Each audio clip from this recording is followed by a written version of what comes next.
All right, well, let's bow our heads and we'll start. Oh God, as we gather together in your name, we also are knowing that we're a part of you and we're a part of this fellowship here inside of this group.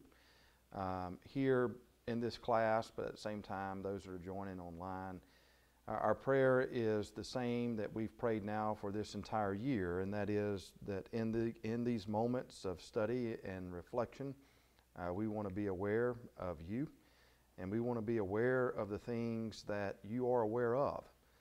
We want to be concerned with the things of your kingdom.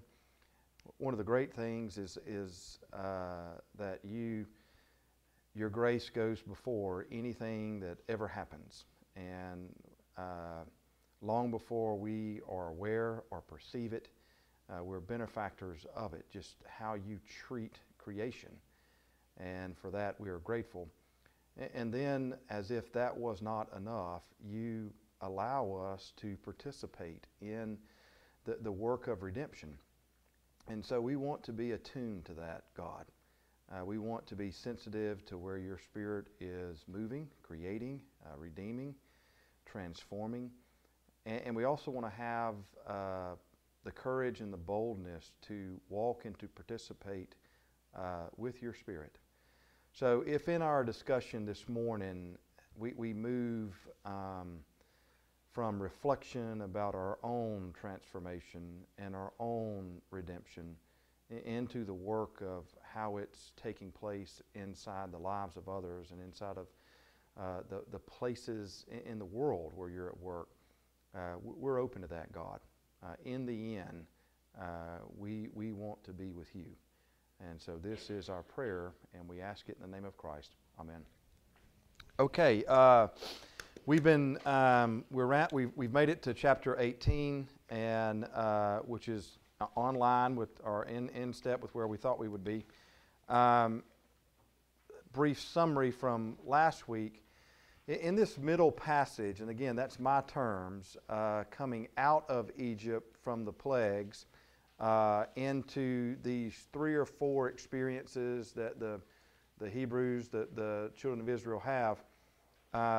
They're not every experience that they had on that journey, but they're the high points, or at least they're points that are acknowledged by the text for our benefit. And what they describe is God does not just redeem and liberate, but God leads along the journey. We also discovered that what is promised with God is not something that's pain-free.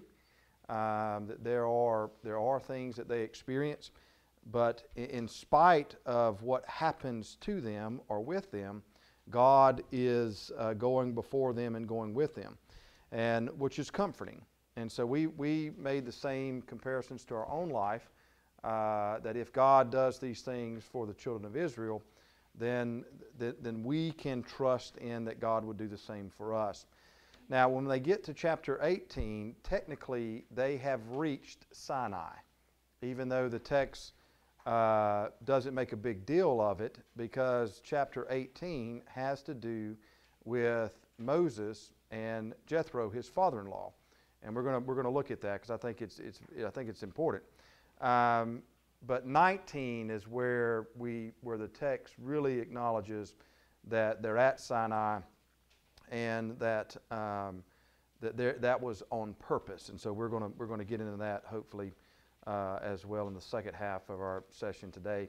And then if ideally for next week, if we could finish 19, and even if we were to get into probably finish 19 would be the best place for us, because then we start back after the summer. We'll start with the 10 Commandments, and that's probably a good place to begin instead of getting into the 10 Commandments and then leaving that, because chapter 20 is a significant chapter in the book of Exodus, and it normally requires more than 1 week. And so that's the rationale behind that. So, all right, any questions before we get into 18? Any questions from that middle passage that we've been looking at for the last couple of weeks? We're transitioning, and I just want to make sure we're all clear that there's not anything that we've been wrestling with are struggling with, dealing with that subject. So we get into chapter 18. And it's a great chapter. It has a lot of restatement in it. And again, restatement is a way that the author of the text emphasizes or brings back to the forefront of the reader. But there are some things that are very significant, I think, inside of chapter 18, particularly around the subject matter of evangelism. Now, we don't normally think of Exodus as a book on evangelism, but at least chapter 18 has to deal with Moses and Jethro. So let's get into the text. If somebody would read for us 18:1 through 18:9.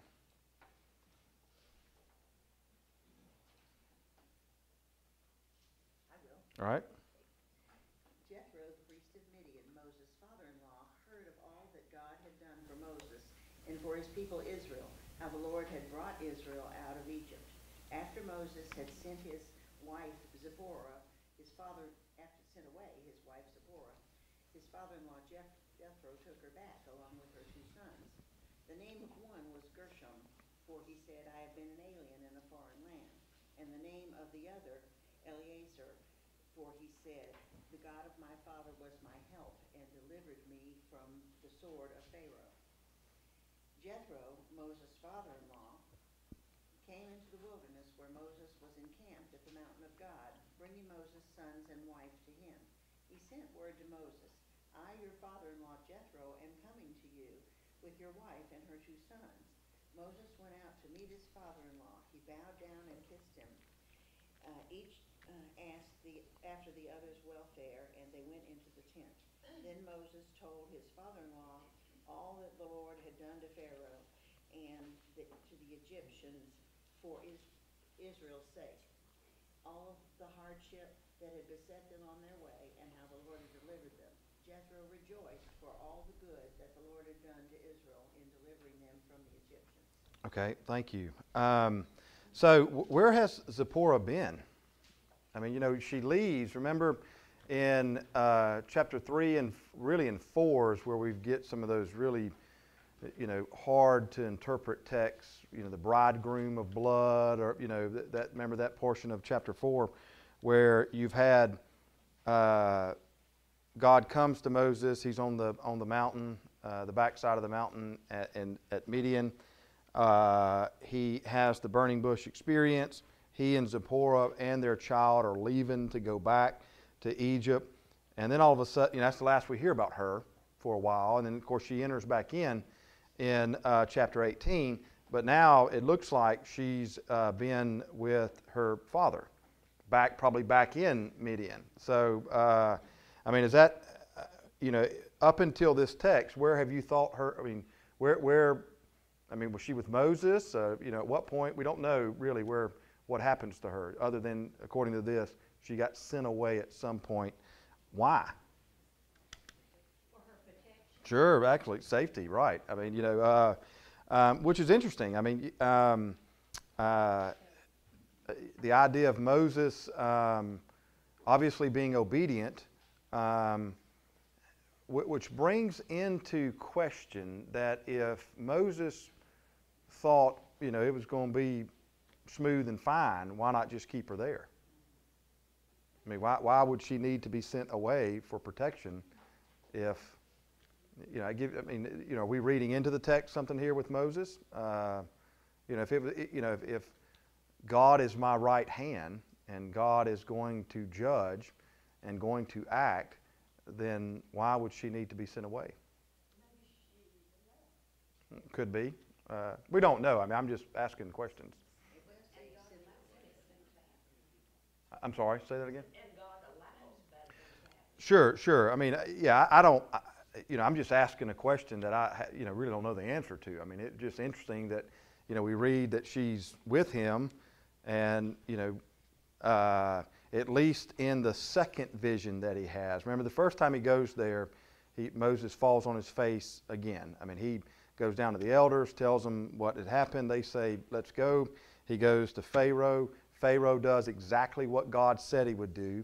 He's not going to agree to this. Well, Moses leaves dejected because Pharaoh says no, and then when the workload becomes twice as much without the same resources for the children of Israel, then Moses is the odd man out.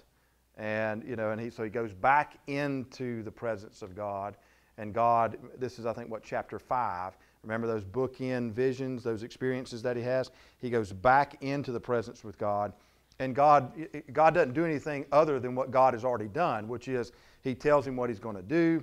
God is not surprised by all this, but when Moses comes out that second time, obviously there's a level of resolve in Moses that I think is clear to see in the text that he didn't have before. And so, maybe he sent Zipporah back somewhere in between those. I mean, or we don't know. And but it's just an interesting question to ask. Where's she been? And so, but she's been with father-in-law. He comes. How did he know where to meet Moses? How did he know that it was over and done with? We just a lot of questions we don't know. And where I'm going with this is that the Bible's not concerned with it either. I mean, part of what we have to take when we read the Bible is there are some things that we ask of the Bible that the Bible's just not concerned with. Or it might make assumptions about the people who are connected to God that aren't explicit in the text. For instance, a couple of Sundays ago when we preached on, or when I preached, I guess y'all didn't preach, but when I preached on the whole relationship between bitterness and forgiveness, the New Testament assumes people who are connected to God are forgiving people, which is interesting. I mean, most of us, at least from my experience, if I had to guess, the way we approach forgiveness is, maybe. But the assumption in the New Testament is, no, that's part of the deal. If you're going to be connected to me, you're going to be, your character is going to be formed into something that reflects my character. I am a forgiving God. You will be a forgiving person. It makes that assumption. So when it writes, so in the Gospels and even into the epistles in the New Testament, when it has fairly stern wording, it's not stern under the assumption that we are forgiving people. It only becomes stern if we're approaching it from the other side of the page. Does that make you know what I mean by that? In Matthew's Gospel, I think it's chapter 6, where you have the Lord's Prayer. Someone pointed out in our church, in the Greek, the wording is in the past tense. Forgive us of our debts as we have forgiven. Now, we don't say that. And someone asked me, said, why? Well, just over time, liturgy sort of, it's like family traditions. You might start something one way, and over, generations, it might be tweaked a little bit to look a little different. And that's okay. I mean, the manger scene, you've heard me probably, I wave my little flag whenever at Christmas or Advent, when we have the manger scene and we have the wise men or the magi there, they were not there when Jesus was born. Jesus was a boy. I mean, it's pretty clear in the text when they get there. But, we've got just, if you go back to where people, they, literacy, is modern, in the writing of the New Testament in that time period. There were more people who could not read and write than there were people that could. And so, you got like stained glass windows, things like that, teaching moments to try to explain what's going on. Well, a nice nativity scene explains a lot about what happened with Jesus as a baby to young boy. And, but, and so over time it gets blessed and, codified, and it becomes an artifact for us, and it just is the way we live our life. And so theoretically, in our nativity scenes, we are not being biblically correct. Correct? But I'm sure you're worried about that, aren't you? Especially come Christmas time. right? No, I mean, it's just part of our custom. And, but there are other things that shows up like that. And, when the creeds are being formed, they are formed as teaching elements for the church. And so you have prayers and things of that nature that gets translated over time, and and it gets tweaked here and there, and we get what we got. And that's not. But it's not. When you look at the actual text, which is interesting, at least in Matthew's gospel, it has, I have already forgiven someone when I'm praying for God to forgive me. And then so later on I think it's chapter 6, verse 14 and 15, or 13 and 14, you've got some commentary that says, if you don't, God can't. But if you start with the assumption that we are forgiving people, then that's no big deal.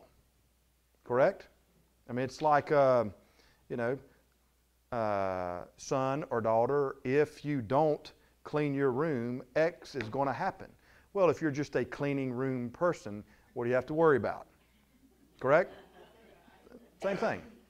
And so, there's just some things that the Scriptures just don't address. I mean, you can, the way we approach history, the way we approach a number of things today, when we read into things of that nature, the Bible just doesn't do that. And so it has assumptions, and some questions it will not answer.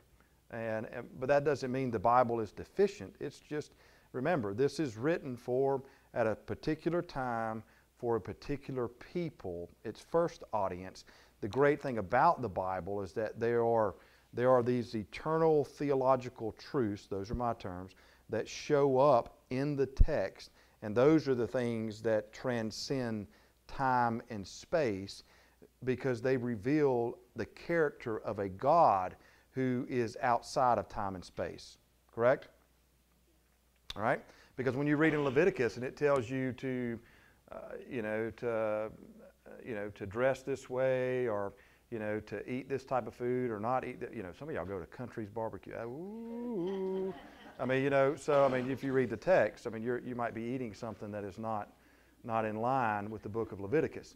Now, when we get to the New Testament, we realize that, object lessons were for a certain time and a certain period. And if you compare that to the surrounding culture that would be in here, it's different. And you might understand the rationale for why what's the purpose behind that. Well, when we get to the New Testament, this has changed a little bit. So, we go back and read some old disciplines. For those that are Methodists, to read,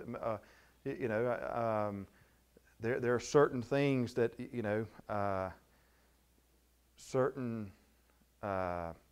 well, I notice some of you don't have on dresses. And you have on makeup. Yes, and you cut your hair, and you have makeup, and it's back around the disciplines in the 1900s. I'm not saying you'd be brought up on charges, but there is that possibility. So, but you get the point. So, anyways, we don't know what she was doing. I think you're correct, Sue. The idea of protection, it makes a lot of sense. It's logical. Moses sends back his family to protect those. Obviously, the best place to be protected would be her own family, father-in-law. I'm sure Moses sent word to them to tell them what had happened. That's not in the text. And so there's a meeting place. They end up meeting at Sinai. And this is what we've got. And because we also know that there's another son now, when previously we did not know that.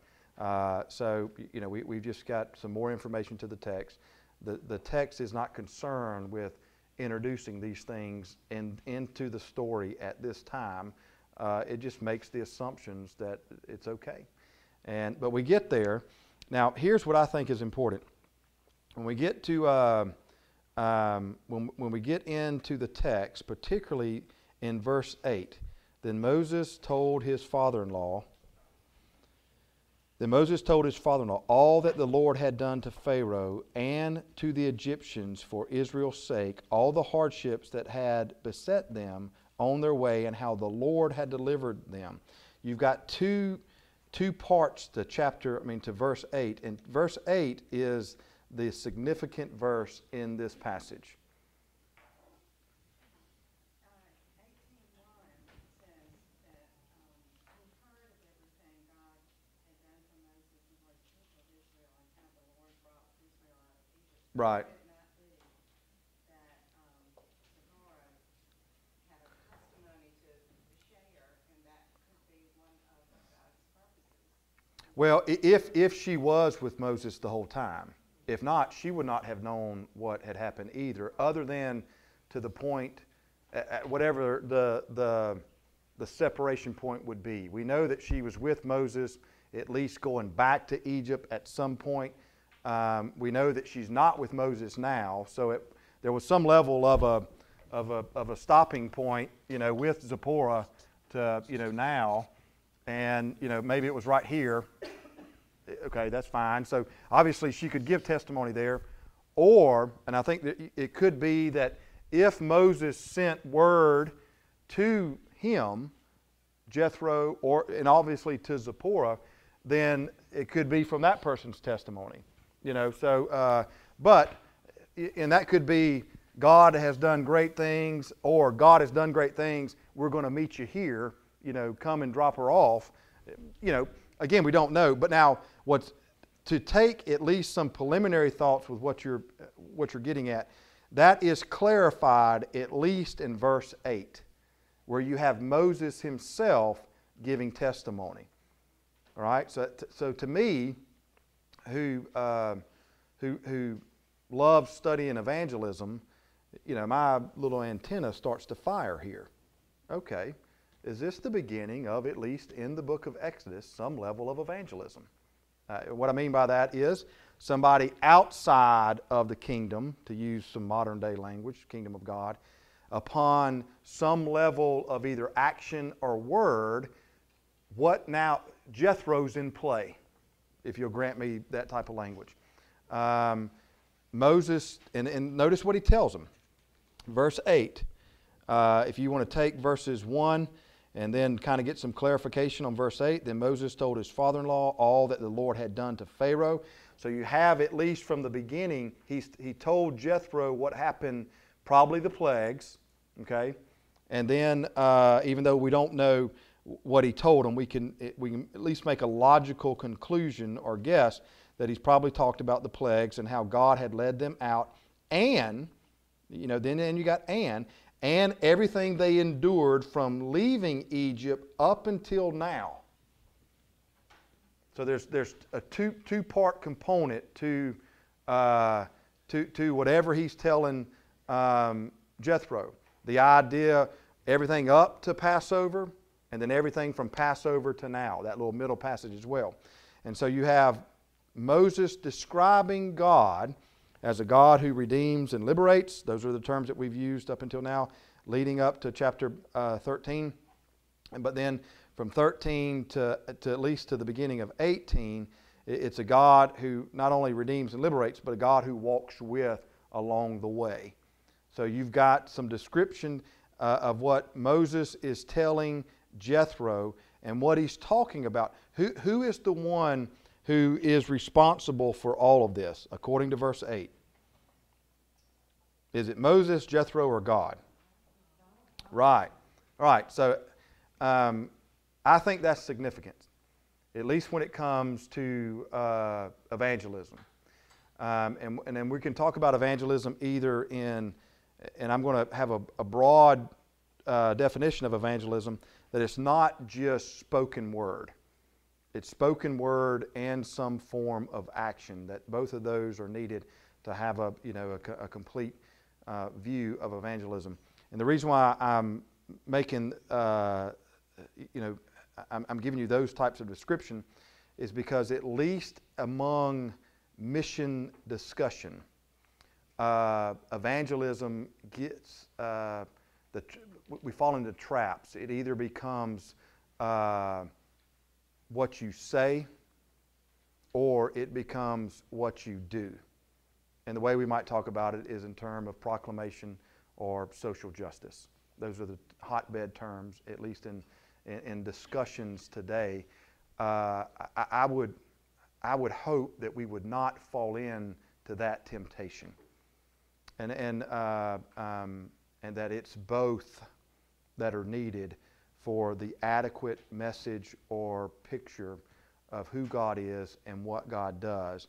And I think you see that at least in some level inside of this chapter, where Moses is talking, and that's the means, the method, and something is going to take place in Jethro. We don't know what it is. We just know that Moses now has at least told Jethro about what God has done. And then you get a level of response in 19. He rejoices for all the good that the Lord had done in Israel and delivering them from Egyptians.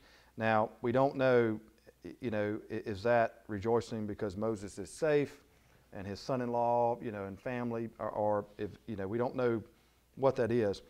But we do know in verse 10 something is significant. So if somebody would read verses 10, 11, and 12.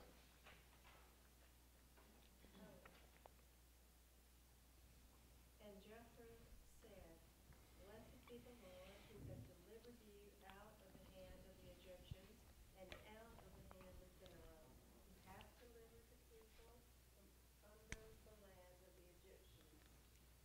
Now I know that the Lord is greater than all gods, for in the thing wherein they dealt proudly, he was above them."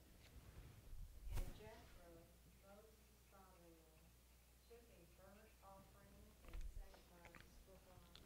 And Aaron came, and all the elders of Israel, to eat bread with Moses' father-in-law before God. All right, great. These are really important verses of where we see Jethro's response.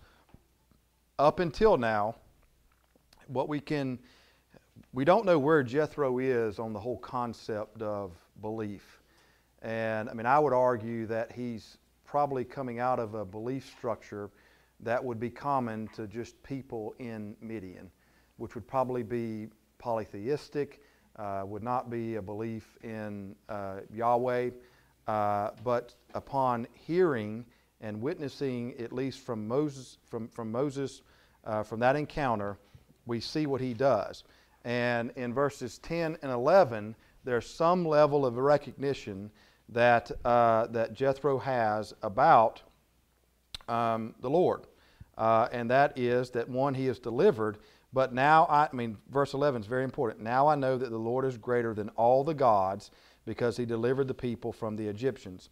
So you can see that there's some level of faith inside of Jethro, at least to make that type of declarative statement. And so 10 and 11, you can see aspects of faith. But in verse 12, notice what he does. He brings a burnt offering and sacrifices to God. What is that in the Old Testament? It's worship. And so you have faith and worship as a result of his interaction with his son-in-law. So, I don't think evangelism is the purpose of the book of Exodus, okay? But you can, there is something that we can extrapolate from the text, can take from the text, at least when it comes to this, that you have, what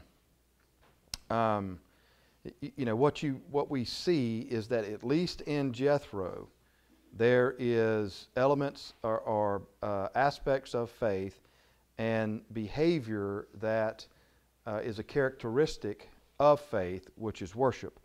So one of the things that I think is emerging out of this particular text that we can one of the questions that we might want to ask of the text down the road is these issues that are emerging. Obviously, we have salvation of Hebrews, redemption of Hebrews, but we have someone now who is not Hebrew.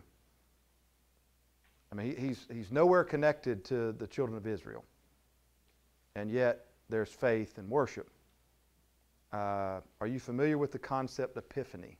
This is why I was bringing back the whole nativity scene. Epiphany. What is epiphany in the church?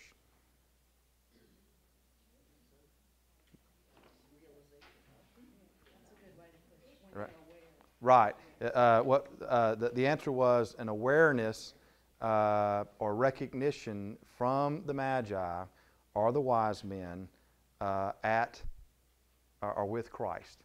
And they are not people who should know. I mean, what does the text in Matthew says? That, they witnessed the star. They're astrologers. And, and they would have been professors probably in some institution. And they watch history, and they notice something. They go and inquire, and from that there's levels of recognition or belief. And so in the church, at least how we take time and divide it to Epiphany is after Advent.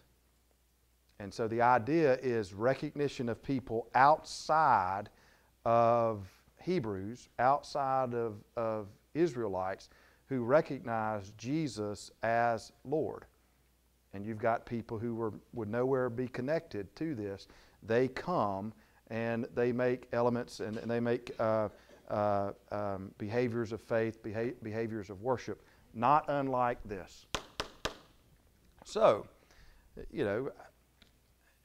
maybe we could kind of write our own little commentary here about Epiphany in the book of Exodus. Well, where is it? Well, maybe it's here. And because you've got somebody who had not witnessed what God had done, okay? He's getting it secondhand. And he's outside of the genealogies. And yet he believes. And so, it's easy to see God's redemptive act, God's salvation for the people, up until Exodus 18. Children of Israel, Hebrews. What we have in 18 is now someone who's outside of that, who has, and the text is, the book of Exodus is not written to talk about Jethro and his faith, but it's in here. And so one of the issues that at least we can kind of park in the backside of our minds for a moment is, we see the salvation of those on the inside. We see the salvation of Israel, of the Hebrews. But we're also seeing at least some beginning of salvation, redemption of people outside. And that's interesting. It's not fully developed, okay? Because we don't have, we haven't gotten into how does that take place. All we know, Moses tells Jethro, Jethro believes, Jethro worships. Has not come yet. Has not. That's debatable, as in the role of the Holy Spirit as it shows up in Pentecost. When the Spirit is given, yeah.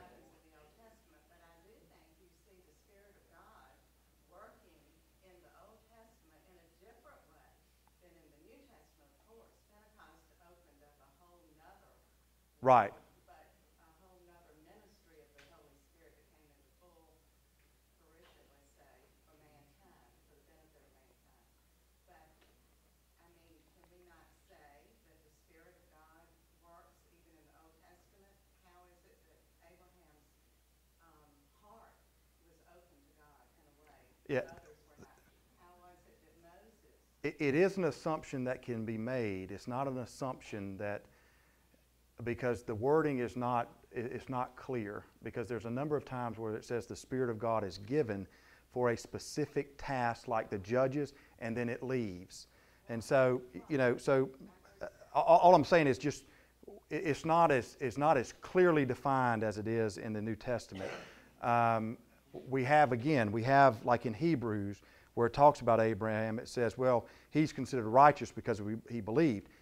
We don't get insight into, like we do in the New Testament, of what takes place inside the heart. So we can make assumptions.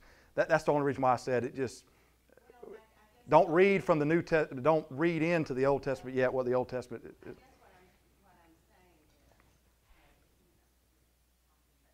What I'm saying is, that just as we don't see Jesus' name and we don't see his person in the Old Testament, but we know from John Mm-hmm. that he was with God in the beginning, and through him all things were made. Right. And so we know that everything that the Old Testament, the story, is the story that one day, pointing the way to Right. Messiah. So I guess what I'm saying is the same thing. The Holy Spirit is not mentioned as the Holy Spirit. His ministry is not complete, but yet he is there with God. Sure. And the Spirit of God moved over the waters, and so to me, the work of the Holy Spirit is to open the eyes of the blind to see Right. the Lord and to see God, the true God. And that often happens through testimony when someone shares their own faith. The Holy Spirit uses that as a ministry. Yeah, that is an assumption that I think is not off. Okay, I mean I think it's in line. It's just not clear. But humanity is humanity, right? But your point is on target on the idea of, what's going on in the ancient world. People are people, okay? And so I mean, it's how would the process of faith take place in the life of a person? Okay, well, what's going on in Exodus. The minds of the people are still going to be processing along the same ways as here. Okay, and as the way we do. And so what we do know is that God, the Holy Spirit, that part, when we talk about God, third person of the Trinity, is active in perception for people, and or at least pulling back the clouds enough for someone to see what's going on. And we can make the assumption that would be taking place in Jethro as well. The only reason why I said let's be cautionary is just because we don't know. But we're, again, this is not something that the Exodus is trying to describe. But Exodus just makes the assumption, at least there's something taking place in Jethro where he is not, we haven't seen anything in him to make any levels of profession or any levels of action that says now he is a God greater than other gods, okay? And to back it up with worship. Worship's important, okay? Because it doesn't happen often in the Old Testament. And worship is, up until now, we haven't got sacrificial system yet, worship up until now is some level of bringing animal burnt offering as a general offering, not for sin or anything like that. This is just a statement of faith, that says, hey, yeah, I see it now. That's what the worship is. I like to go back to the families. Moses really impressed Jethro, and he put him in charge of his sheep, Mm-hmm. and he saw how efficient he was, and he respected him enough that he let him marry his daughter. And Right. I think that's very important.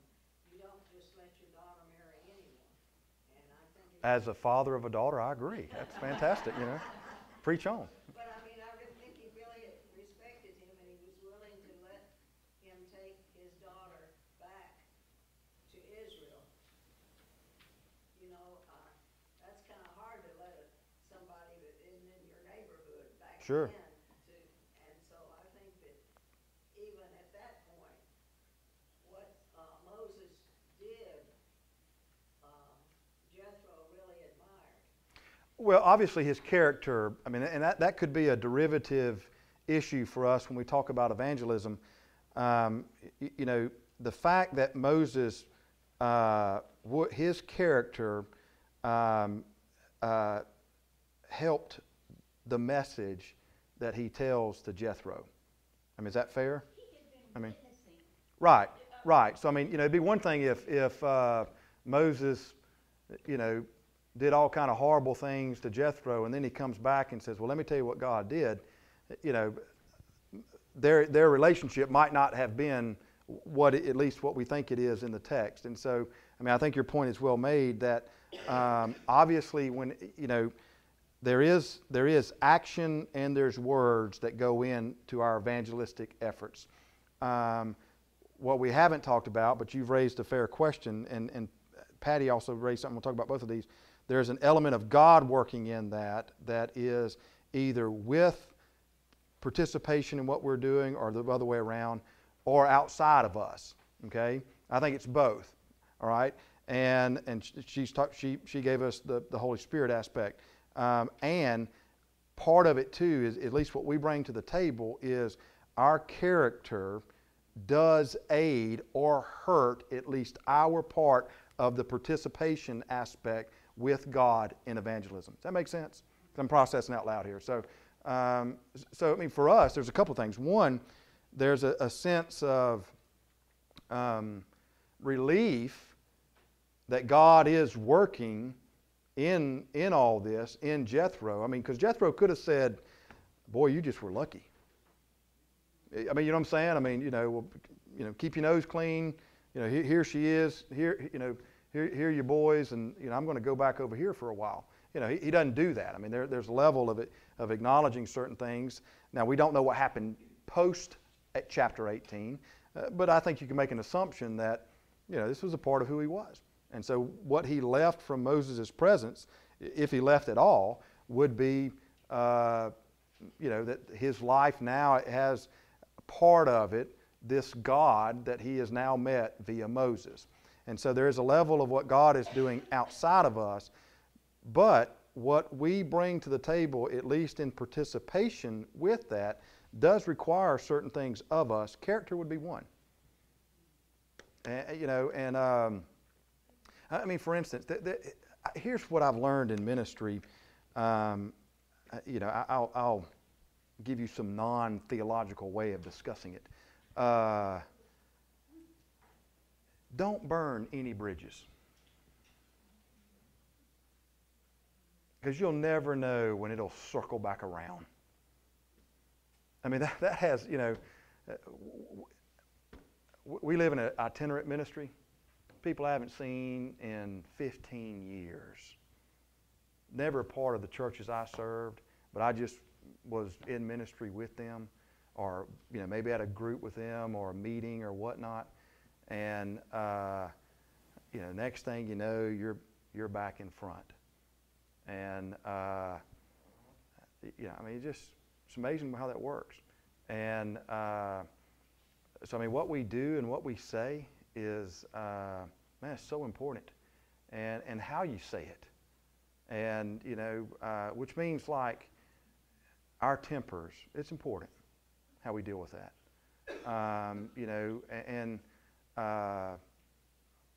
What do you do when you, or we can use we, when we, if we're on the losing side, how do you respond? Well, I mean, if you go to the ball field, I mean, there are other athletes other than your grandchildren. I mean, so, but I mean, it's amazing how that's, I mean, that stuff circles back, and that has been a surprising element, at least for me. And I mean, people that lived in Macon or lived in Cordele or lived in Hawkinsville, now they're in Columbus.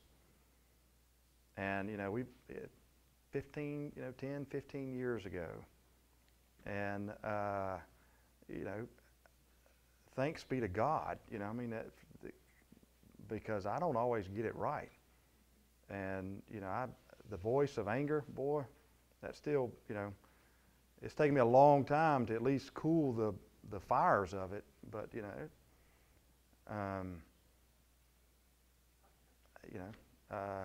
we'll leave it at that because I might be it's on tape, so I need to be careful. All I'm saying is that you don't know, bingo. What Sally said was behave yourself. Because one, you have no clue who's watching and really what they're watching and what their perceptions are, and you don't know when that's going to circle back around. And, it is. It's a very small world. And, I think, Marilyn, your point's well made, as is Patty's. Both sides of that are important. I mean, I'm thankful God works outside of human endeavors. I'm very thankful for that, which means God can take something that I make a mess of and still turn it into something wonderful. Right? I mean, I am the biggest poster boy for that. But don't make His work harder. Okay? I'm serious. I mean, don't make it harder for Him. Right. I mean, and it's amazing how. Well, I'll put it to you this way: ministry, whether it be ordained ministry, lay ministry, general ministry, whatever adjective you want to put on that, really doesn't matter. It's based on perception. And at the food bank, when they come in with such an attitude sometimes of why in the world do I have to go to a food bank? Sure. And but we had someone a couple of weeks ago that came back in and thanked us for the way we received them when they came in. They actually went to the trouble to come back. Right. And we had to have filling out some papers and Sure. but yet how we were perceived, hopefully, as a Christian organization, Right. or a charitable organization. And there's so much you can't control, all right? I mean, you can't. You can't control other people's perception. You cannot control how other people are going to respond. The only thing you can control is how you will respond. And and that's and the reason why I'm kind of pressing this is because I'm still convinced what the world wants to see more than anything else is just an authentic Christian. All right, and I know that's, what do you mean by that? If you're a Christian, you're a Christian. I mean, that's, how can you be authentic or not? I mean, if you're a Christian, that kind of is implied, right? How about then a Christian practicing instead of a Christian non-practicing? And, I mean, that has always been the ticket. You see it here. I mean, if we were to go and fast forward into the book of Acts, same thing. There are teachings. All those are just methods by which God uses to engage others' perceptions. Preaching, teaching, experiences. That's the word that we're using now in our culture more than anything else. Where you're a part of creating that experience. And so what you say and do, it makes a great deal of difference. And, we don't know who's watching. Have you ever gotten letters and you're just minding your own business and all of a sudden somebody has watched something in you and you had no clue they were even at the, even had eyesight on it. And, it's humbling. But I'm telling you, they do. And they're watching the church and they're watching, and not just they're watching the people. And so how you respond, how you act when it's easy, how you respond and act when it's not easy, there are people. We talked last week about relationships. I don't know how we got on. I remember how we got on that. Okay. And so, your family, even if you're not worried about anybody else, okay, that's fine. I can live with that. What about the people in your family? All right? And this is going to sting a little bit, all right? That's okay. Just with them, pay attention to what you say and how you act. All right? I mean, if you don't, don't worry about everybody else. We're going to leave that part to God working outside of human endeavor. But the things that you can control with the people that you can influence the most. And if you don't know, just take the high road. Be loving and let God work in the midst of that. It is easier, from my perception of ministry, it is easier for God to work that way than to feel like you have to defend God on everything. You do not have to defend Him. He's big enough to do it Himself. Okay? But it's and this sounds preachy, and take it for what it's worth. All right? And if there have been mistakes made, the great thing about God working outside of human endeavor is God can still take that and do all types of redemptive work. So investigate your own heart so that your part in that makes it easy. And for instance, where are your children going to learn, or your grandchildren going to learn, how to do it right, and then how to make it right when it's done wrong? I mean, who do you think? I mean, do you think, is that my role? Is that John's role? Is that your Sunday school teacher's role? Or are they supposed to learn this at Sunday school and then come home and teach the parents? Okay, maybe. But what would be more effective, learning that way or the side that says, I'm going to sit down, Grandmama's going to tell you something about life. And it's not, go clean your room every day. And then to use your testimony as the example. They don't get it by chance. I mean, they don't. Our families thrive on secrets. And it is one of the most destructive, dysfunctional things in families. Oh my gosh, listen to this. All right? Not just for your families, because of the friends that aren't here who don't know this, they're going to need somebody to help them. All right? So maybe it's not this group. All right? And don't take my word. Go talk to a marriage therapist and you ask them the destructive power of secrets. It is bondage producing. If you want some spiritual language on it, that's exactly what it is. All right? Now that doesn't mean there's a difference between things that are confidential. You know what confidentiality means? That does not mean it becomes a secret. Confidentiality means, and you ask people in the business world, the legal world, whatever, the people who need to know, they know. But if someone comes and says, you got to keep this in confidence, you don't have to do anything. Now, you might choose to do it, okay? But if I come to you and say, yeah, I'm going to go home and kill Brooke, all right? I can tell you, by law, you can't keep that in confidence, okay? I'm serious. That's against the law. Georgia is a mandatory reporting state, which means if somebody's going to be in harm, it's your responsibility. Now we got it witnessed on tape now, so you're under the gun. You have to call the authorities. But I'm being a little facetious, but I am really serious on the idea of if you want revival or reform or whatever. I don't really care what term you want to use on that. But if you want something more in the life of your family, you want me to tell you who can be the change agent? It's you. Sit down and tell your children and your grandchildren why you believe. Don't assume just because they grew up in your house, they got it. All right? They don't. Now, they probably got a lot of it, but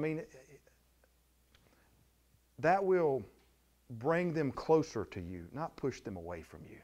Okay? All right? It'll bring them closer to you. It'll bring your grandchildren closer to you. Not in the idea of, I'm going to beat you over the head with this Bible, but hey, so-and-so, I want you to know certain things about my life before I die. This is one of them. Faith is important to me. You probably witnessed this. You see me coming to church, praying, doing all this stuff. Let me tell you why. It's more than just a job. It is born out of my experience with the Holy.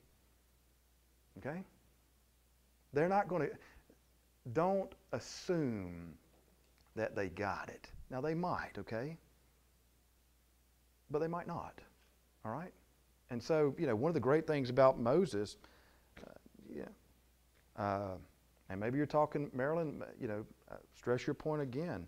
The idea of, in the family, we have no clue of knowing this is true, but, obviously Jethro was important to him. And his life is transformed by this experience that he has with this holy God. I mean, why keep it private? I mean, are you feel like you're going to offend somebody?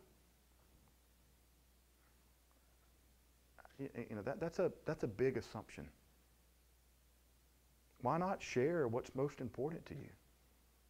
I mean, if you don't know how to do that, come see me. We'll work on it. Okay? It's not as hard as what you think. But I'm convinced that if there's going to be transformation in the world that's outside of God's endeavors, it's not more preaching, and it's not more Bible studies. Man, we have a ton of those. They're all good. I'm not dissing Bible studies, okay? I mean, because the more study you are, the more you. This has been proven. The more you're in study, the more God uses that to push you out into mission. The more you're in mission, the more God uses that to push you back into study. That was a learning curve. I thought, if you're going to study, you won't want to study more. No, it's sort of opposites. And but if you study the histories of reforms in the church, sometimes it starts with on the corporate level. Jonathan Edwards, sinners in the hands of an angry God. I mean that certain sermons in a public forum can or certain actions can spark reform, but the way it's fed is not public preaching. It's fed in the families, and I mean, which is from one generation down to the next. Which is why when we went back and looked at Passover, how many times did it talked about the perpetual remembrance, and it even actually says it in the text, so that down the road, that's my South Georgia interpretation of that Hebrew phrase, so that down the road when someone comes and says, "Why are we doing this?" You're going to tell them, "The Lord brought us out." How did He do it? By the blood. That's what it says in the text. So we've lost that. Okay? We from Exodus to where we are now, we've lost that. And sooner or later, somebody's going to have to be brave enough to give it a go. All right, I'm off my soapbox. Let's take a break for about 15 minutes.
is Moses is basically driving himself crazy, trying to take care of all the matters of all the people.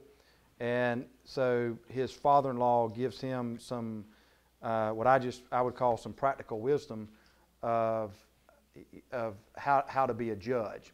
And it's to put it into different levels, and Moses work on one level, and then to have leaders from each tribe to work on their local level. And so the rest from verses 13 on down to the rest of the chapter, which is verse 26, you have Moses, one, Jethro witnessing what Moses is doing, Jethro coming to Moses and giving him some practical wisdom. And then in verse 24 through verse 27, you have Moses putting that, applying that into his life and into his style of leadership. The second half of the chapter is, at least when over the subject matter of leadership, you find this being drawn upon all the time, about some organizational structure, things of that nature. Part of this is just Moses is probably about to drive himself crazy. I mean, having to deal with everything, and yet you have somebody giving him some insight. Is there any significance to the number of what was 1,150 and 10? Yeah, the question that is asked is there any significance to the numbers that are mentioned? Just 1,000, then hundreds, and then the 50s and the 10. Not that I'm aware of, other than that's probably for practical purposes. I don't know if there's any theological significance behind that, other than you're talking about a mass amount of people. They're creating levels of bureaucracy, for lack of better words. The one that's at the local level, then the one that might be at the regional, then the state, then on up, and as the seriousness of the issue escalates, it would also escalate up the ladder. And so I don't know if there is. Does anybody else want to chime in on that? That would be around the significance of the number. For me, that's just more of practical, how you're going to divide them all. And you've got some issues around tribe, and then you got inside a tribe, how is it divided? That's probably worth some exploring. There might be something, but I haven't come across that in anything.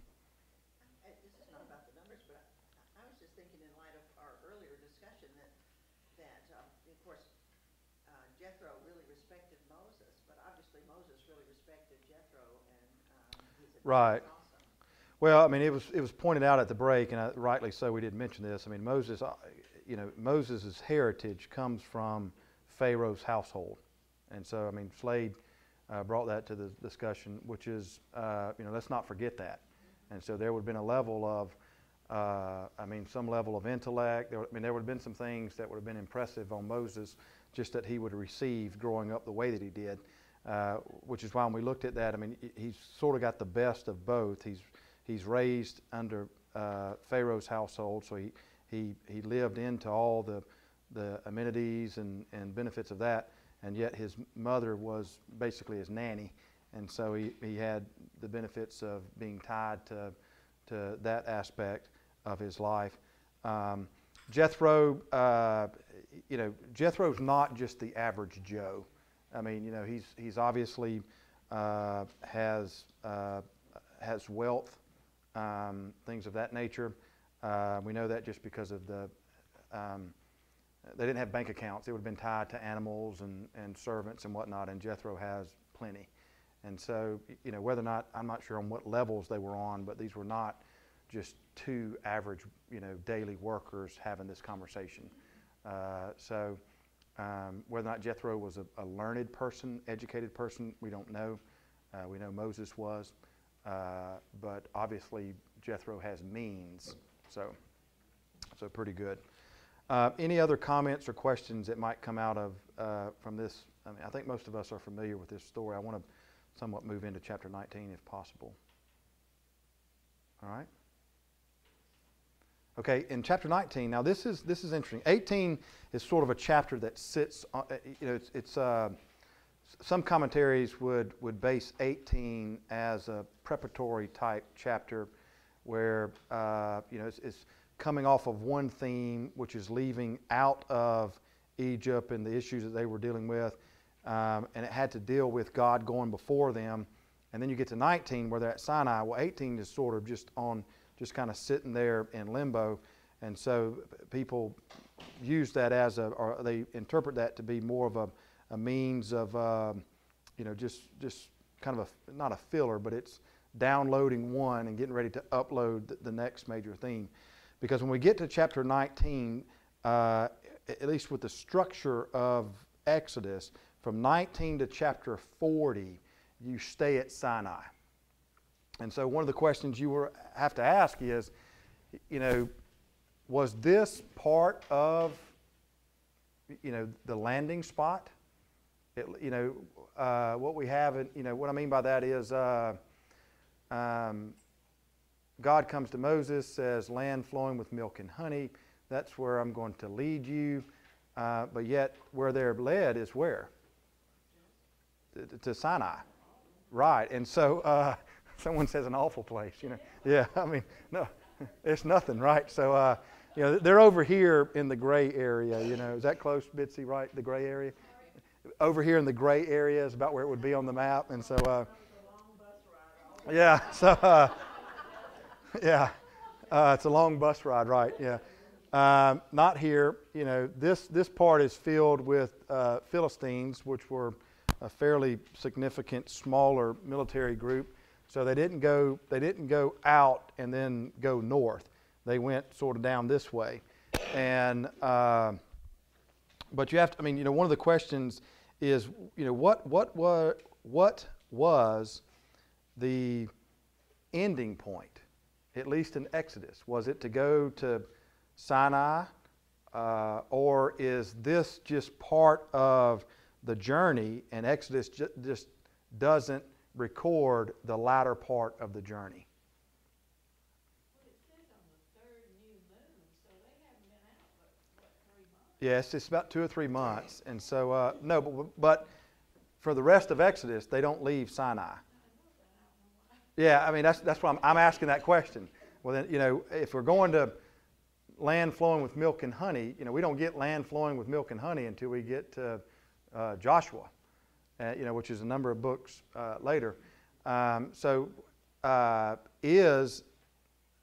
Can you make the argument that the rest of the book, and there's a lot of it, 21 chapters, they are at Sinai. So Sinai, at least with the amount of time that the book of Exodus devotes to it, is fairly significant. Would y'all agree? All right, good. All right, fantastic. Because that's my assumption. All right, so just want to make sure we're on the, we're on the right place.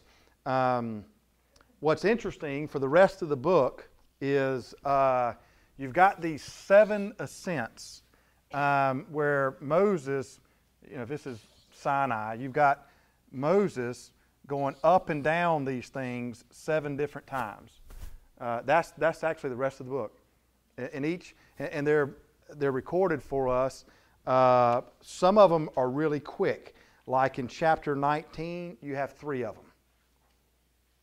And he goes up, he gets something, he comes down. He goes up, he's told something, he comes down. He goes up, he's told something, go down. The first 3 are all preparation for the 4th one and then the remaining of them. And the 4th one is when he receives the 10 Commandments. Now, this is kind of going ahead, but, why not? Did all he receive from the mountain, and we're not there yet, so I mean it's okay if we don't answer it. Did he get something more than just 10 Commandments? Okay, that's good. Yeah, all right. He did. He obviously he'll get insight into. He gets commentary on the 10 Commandments because the 10 Commandments are given in chapter 20, but then you've got all these other laws that are that go on for a couple of chapters. And then he goes back up there. He comes down, he gives them that. He goes back up and has to get a new set of commandments. And then he also gets insight into building the temple, or building the tabernacle. It's not the temple yet. And it's great detail.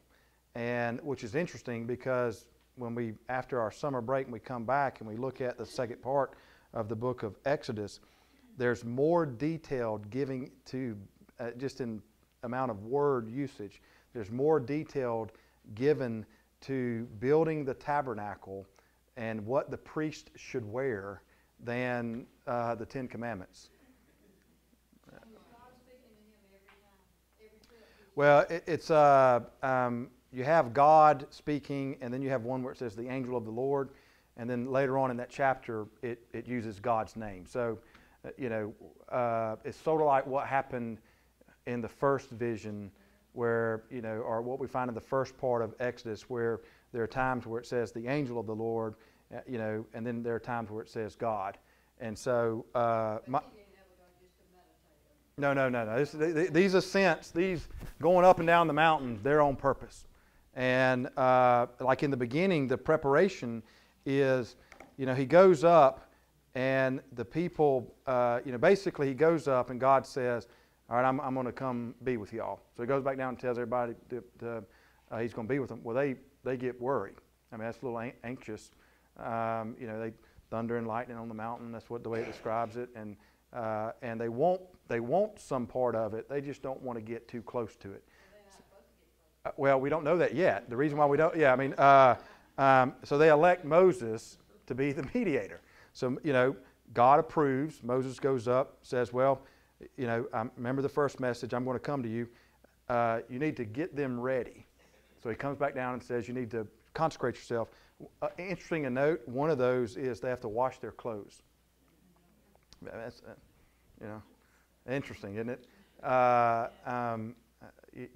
means the theology behind laundry. I might have to go home and tell this to Brooke. So, I mean, and to my kid, all of us. But you, Somebody else up on the mountain too, besides God? Wasn't it somebody like Isaiah or something? I don't know who it was. I'm not familiar. Maybe it's a dream I had. Well, that's all right. Yeah, we'll do. Now, Joshua's up there one time, but he's no, not that I'm aware of. Now, is that in the movie, the God and Kings movie? I haven't seen it yet. Well, yeah.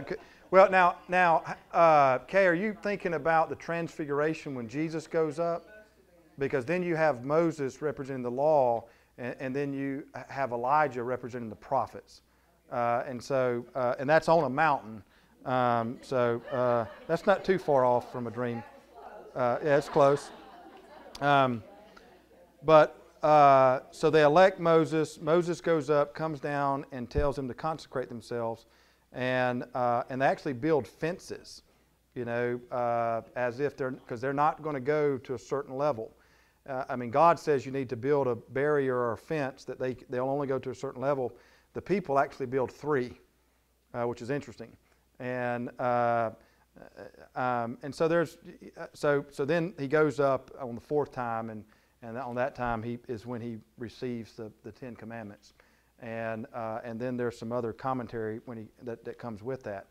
But what's interesting is that the story or the journey stops here, at least for the book of Exodus.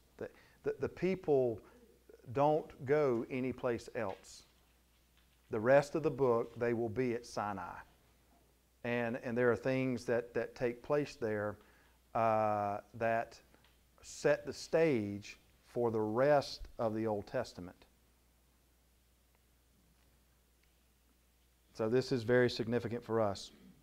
One of the questions I asked, and this is just something that I'm asking of the text that the text doesn't answer. It's just a question that I ask is, are the people asking of Moses, what are we doing here?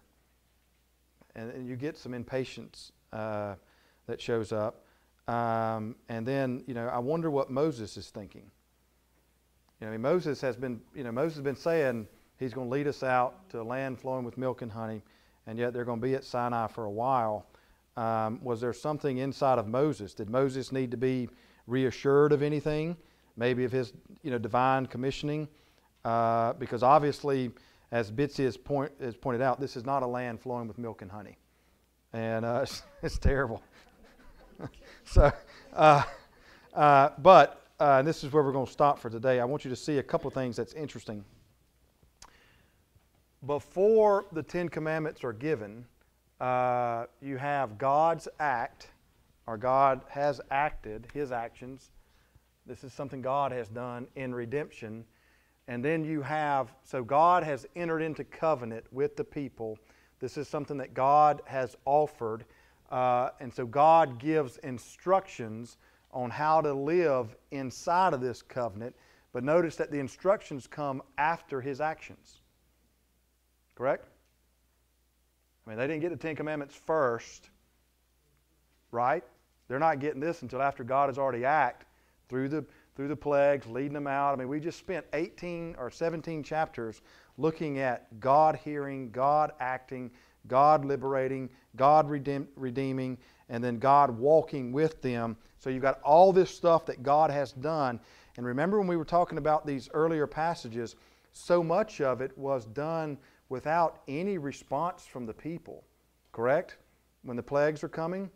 I mean, Moses was given tasks to go and say something or go and do. Sometimes he wasn't even given that. And so God is acting all over the place here first. Then law is given in the form of instruction on how to live inside of this covenant. But it comes second. Which is interesting that grace of God precedes the law of God. Now, do you believe that? You don't? We don't have to. I mean, theoretically,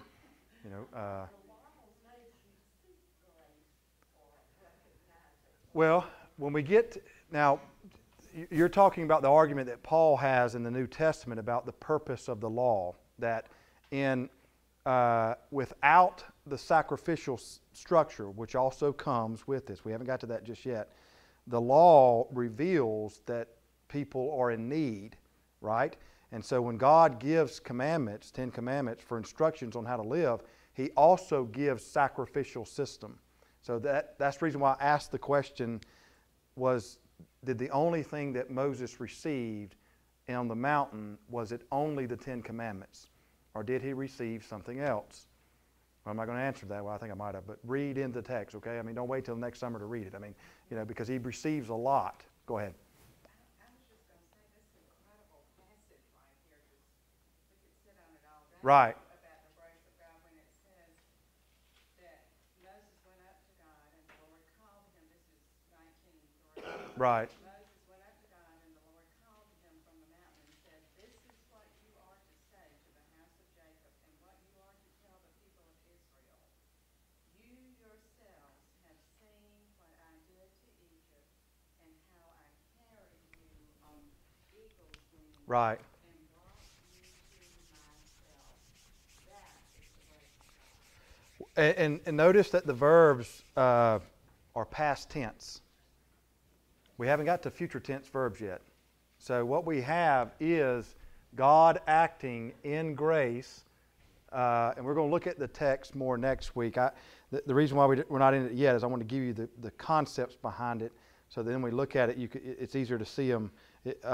But you have God's grace acting first, and there's other. I mean, you've picked up on the idea of eagle's wings. There's other things, possession of my possessions. The idea of a priesthood.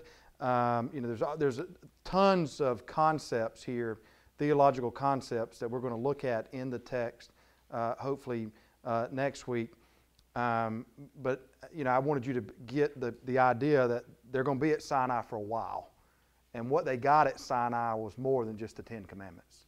Now, the 10 Commandments are the premier instruction because God has acted in grace, offered covenant, people have agreed to covenant, and so now they get further information or get more information about what it's like to live with this God.